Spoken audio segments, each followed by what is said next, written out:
नमस्कार दोस्तों, जितने लोग भी इस वीडियो को देख रहे हैं आप सभी को तहे दिल से धन्यवाद। इस वीडियो में मैं बात करने जा रहा हूँ बहुत ही अच्छे गायक भोजपुरी के प्रमोद प्रेमी जी के बारे में। मैं बताऊंगा दोस्तों को उनका बहुत ही बड़ा सॉन्ग आ रहा है जिस गाने का नाम रखा गया फाटल बा। इस गाने को गाए भोजपुरी के सुपरस्टार गायक प्रमोद प्रेमी यादव जी और उनके साथ भी है फीमेल बहुत ही अच्छे सिंगर, ना तो अंतरा सिंह है और ना तो शिल्पी राज, बहुत ही अच्छी फीमेल सिंगर नेहा राज जी। तो हाँ दोस्तों, मैं बताऊंगा इस वीडियो में कि इस गाने को बहुत अच्छे तरीके से बनाया गया है, रिकॉर्डिंग किया गया है दोस्तों। और इस गाने को शिवाय फिल्म यूट्यूब चैनल पे आज यानी 21 अप्रैल को ही 2 घंटे बाद यानी 3 बजे रिलीज कर दिया जाएगा दोस्तों।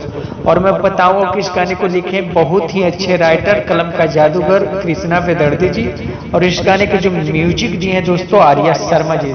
तो आप लोग जानते ही होंगे दोस्तों कि आर्या शर्मा का तो गाना ब्लास्ट होता ही है। तो आप लोग जाइए दोस्तों शिवाय फिल्म यूट्यूब चैनल पे इस गाने को जरूर सुनिएगा 2 घंटे बाद, और साथ में अपने भाई के यूट्यूब चैनल निखिल दीवाना ऑफिशियल चैनल को भी जरूर से जरूर सब्सक्राइब कर लीजिएगा और बेल आइकन की घंटी को भी जरूर दबा दीजिएगा फ्रेंड्स।